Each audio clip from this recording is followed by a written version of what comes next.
பெங்களூரில் இருந்து மதுரைக்கு மதுபானம் கடத்தி வந்த 5 பேரை திண்டுக்கல் மதுவிலக்கு போலீசார் கைது செய்ததோடு 720 மதுபான பாட்டில்களை பறிமுதல் செய்தனர். திண்டுக்கல் மதுவிலக்கு அமலாக்கப் பிரிவு போலீசார் கொடை ரோடு டோல்கேட் அருகே வாகன சோதனையில் ஈடுபட்டனர்.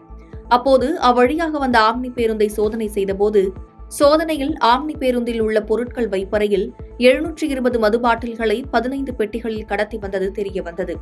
இதனையடுத்து மதுரையைச் சேர்ந்த பேருந்து ஓட்டுநர் கோபாலகிருஷ்ணன், ஹரிஹரசுதன், தங்கப்பாண்டி உள்ளிட்ட 5 பேரை காவல்துறையினர் கைது செய்து அவர்களிடமிருந்து 720 மது பாட்டில்களையும் பறிமுதல் செய்து வழக்கு பதிவு செய்தனர்.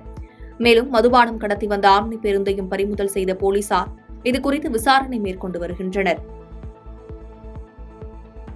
பாதகம் செய்பவரை கண்டால் நாம் பயங்கொள்ளலாகாது பாப்பா. மோதி மிதித்து விடு பாப்பா, அவர் முகத்தில் உமிழ்ந்து விடு பாப்பா. அண்மை செய்திகளை உடனுக்குடன் தெரிந்து கொள்ள இணைந்திருங்கள் இயம்நாடு தொலைக்காட்சியுடன்.